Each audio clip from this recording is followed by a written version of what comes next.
All right, people, let's have a look at this roll between Andreas on the right and Giles on the left. Andreas was a white belt at the time, Giles a purple belt, and here we start off with an arm drag and looking to chase the back, getting to that far hip very well, and then doing a good job at keeping Giles' weight forwards with this kind of weight leaning forwards, looking in the same direction as your partner over the top of their shoulder is a good way of bringing our partner down and keeping the weight on the hands here. Now that we've got a rear body lock, we should have a good chance at mat returning should our partner try to stand up here. Breaking them down to the hip is a very good idea because we prevent them from being able to stand up and also make it a little bit harder for them to hand fight. But you can see that Giles is doing a good job getting that right hand inside the grip there. And as we switch to a seatbelt, he's already got the thumbs inside this grip.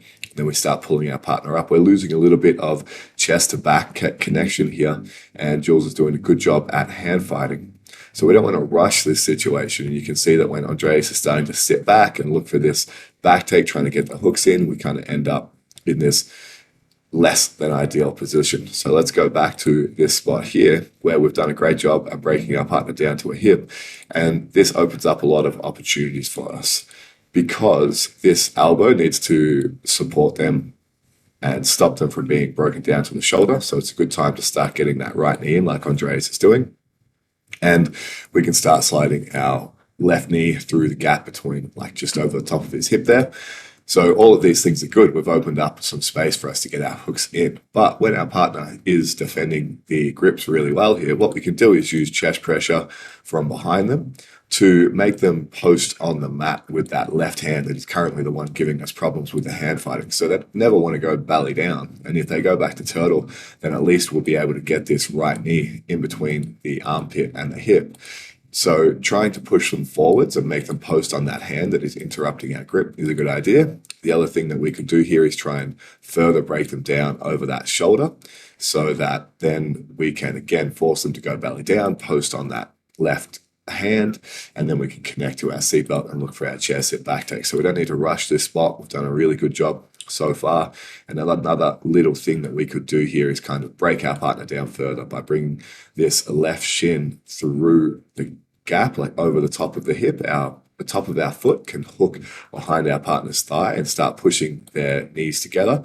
And then we'll have a lot of weight on their hips. Their knees will be together. They'll be in a pretty unathletic stance. They'll have to post on this hand, and we can start looking for gift wraps, arm triangles, and attacks like that. So this is a pathway that Craig Jones really likes when we're not as concerned about trying to take them back. We're just trying to make our partner carry our weight and open up space for us to get to good upper body grips. But you can see here when Giles is fighting the hands really well, it stops us being super connected. And then we go for this back take in a kind of a less than ideal situation. But the one thing that Andreas did do really well is giving ourselves the underhook on top position so that if the back take fails, we have a good chance of being able to at least get to mount. And then as soon as we get to mount, we need to be ready for our partner to bridge.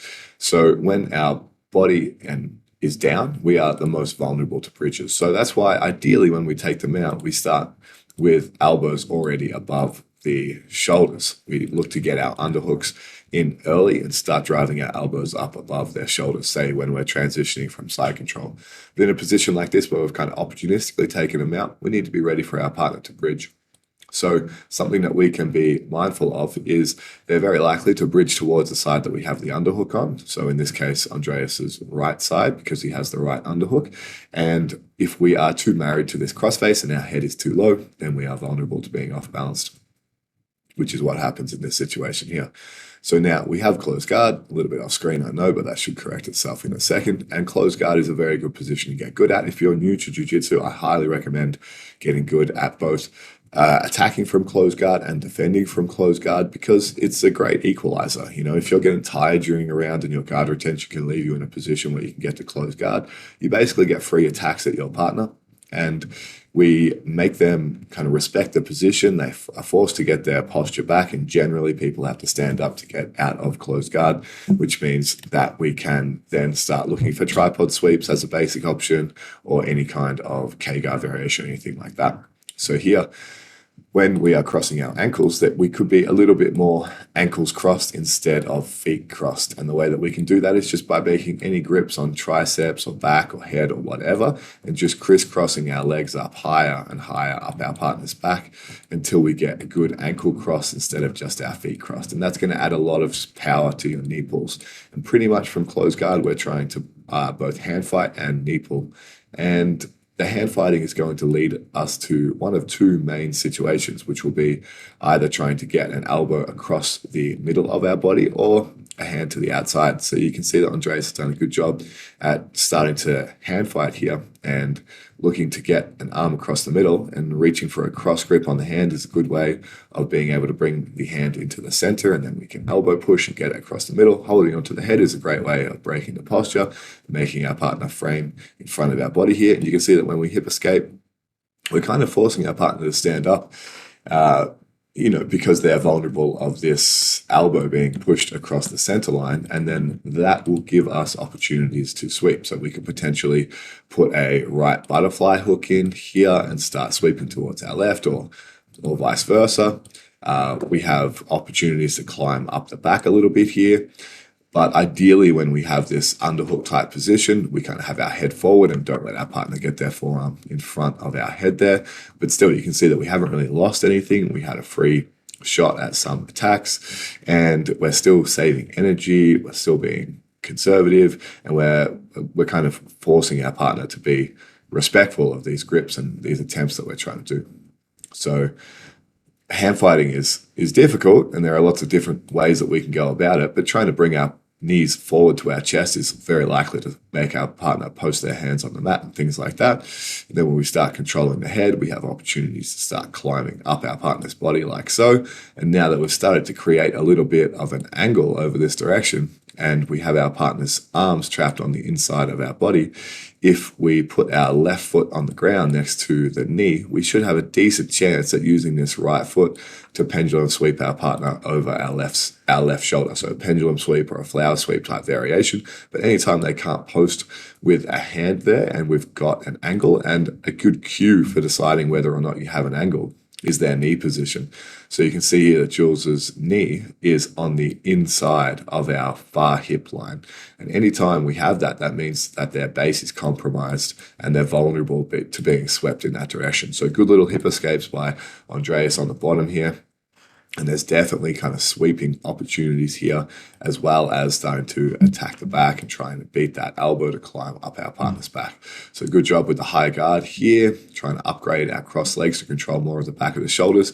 But these will be difficult when the elbows are on the outside. So Jules is being defensively responsible and has his elbows wide here, which means potentially we could start swimming on the inside of our partner's arms there to look for things like overhooks. But opening our guard here with a good 2-on-1 grip is definitely viable as well. And now we could start playing towards this half guard knee shield type position, but I would prefer to do what Andreas is doing here, which is keep our feet in the outside position.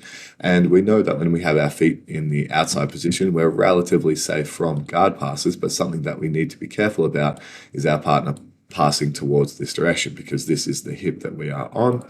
And yes, we still have good frames in and we still have outside position, but potentially we could start using the pressure that we have on this right foot to get all the way onto our left hip there.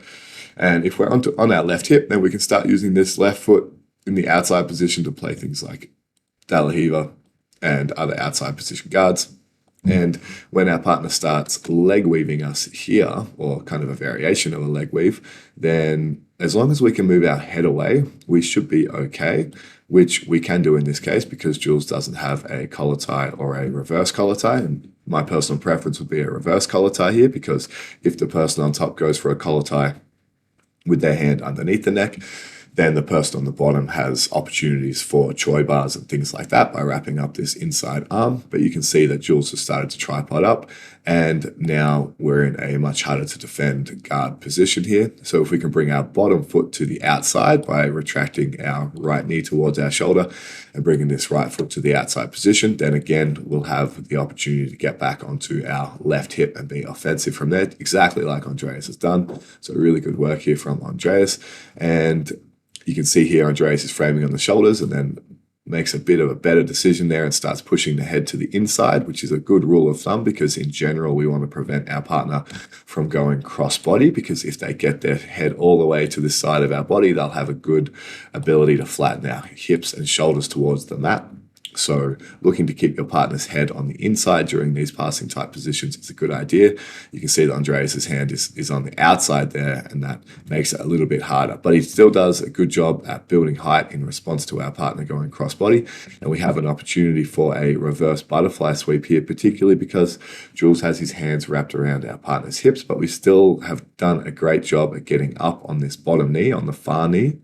And that way we have built a little bit of height, and our left foot can be used inside the thigh of Giles here, and we can start sliding this right knee forward and looking to reverse butterfly sweep our partner away from the camera. So those options will be harder when our partner's head is on the outside, because it means that they are more likely to be able to post with their right hand, and also more likely to get their ear behind our shoulders into dangerous back take positions.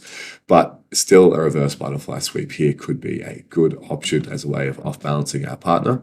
You see that when we build height and start turtling, we're still in a decent position defensively. Giles has started to climb onto our back and attack with this almost like a seatbelt position here, so a little bit vulnerable to being shaken off the top, and Andreas has done a very good job of hand fighting and reclaiming that space between his armpits and his hips. And now recognizing that Giles doesn't have hooks in and just trying to build some hip height here is a great way of getting to the top position from a potential back take situation here. And now just leaving that arm behind a little bit. So in these spots here where we're vulnerable to being triangled and armbarred, think about having two arms in or two arms out. You can see that Andreas has opted for trying to get that left arm out of there, which is probably the safer option here.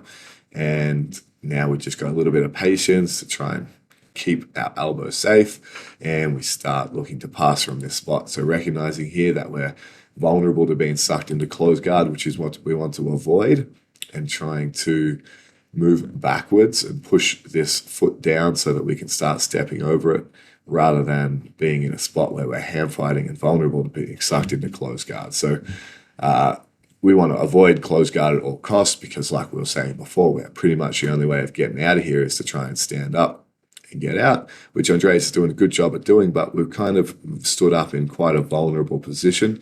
I think it works out in this case, but what I would be thinking about and encourage beginners to do when they're escaping closed guard is to try and get hands either in the armpits or on the biceps with extended arms and our butt sitting back on our heels, so that we can get our posture back first, and then we can start looking to stand up once we have extended arms in the armpit there and our chest is away from their chest. Whereas in a position like this where we're driving forward, we're vulnerable to being swept, we're vulnerable to having our arm attacked here. As long as we stay square, we should be okay. So you can see Andreas' square position here, but while we're reaching back for the legs and our hand is still on the shoulder, we're a little bit vulnerable to being attacked from inside a closed guard. So escaping closed guard is something that's very worthwhile getting good at, because in a gym situation, the more experienced people, especially against beginners, are going to go to closed guard, particularly when there's a lot of movement happening and the advanced person wants to slow the roll down a little bit. So getting good at escaping closed guard is a very good skill to have, and it translates or is very important for competition as well, because if somebody's up on points and they get to close guard, they have no incentive to open their guard. So learning how to stand up and get out of closed guard is a very good thing to practice. So here we're attacking this north-south Kimura position. We do a really good job of getting to our figure four, and then we look to step over for that Tarraco Plata, fails, and we end up taking them out. So a very good transition from Andreas here. Again, we want to be cautious about our head and shoulders being too far down and being rolled over. You can see that we survived that time, but this is why I would say that if we don't have a very well-established crossface, and something that we can do to establish our crossface is by reaching underneath this shoulder with our left hand, our crossface arm, and pulling our partner's head off the center line. So instead of their spine being in a straight line where they're very able to bridge effectively, once we pull their head off the center line and their spine takes more of an L shape, then they're much less likely to be able to bridge, and we are more likely to get our underhook on the elbow and start bringing this elbow up above the head. So you can see here, If we don't have that underhook well established, we should be ready for this bridge attempt, and also looking to posture up to hand fight here rather than just going down into this position here. But pulling the head off the center line, still good. You can see that Jules is a lot less comfortable here, but still able to bridge once your spine regains that center line position. So hopefully this helps, and I will catch you guys next time.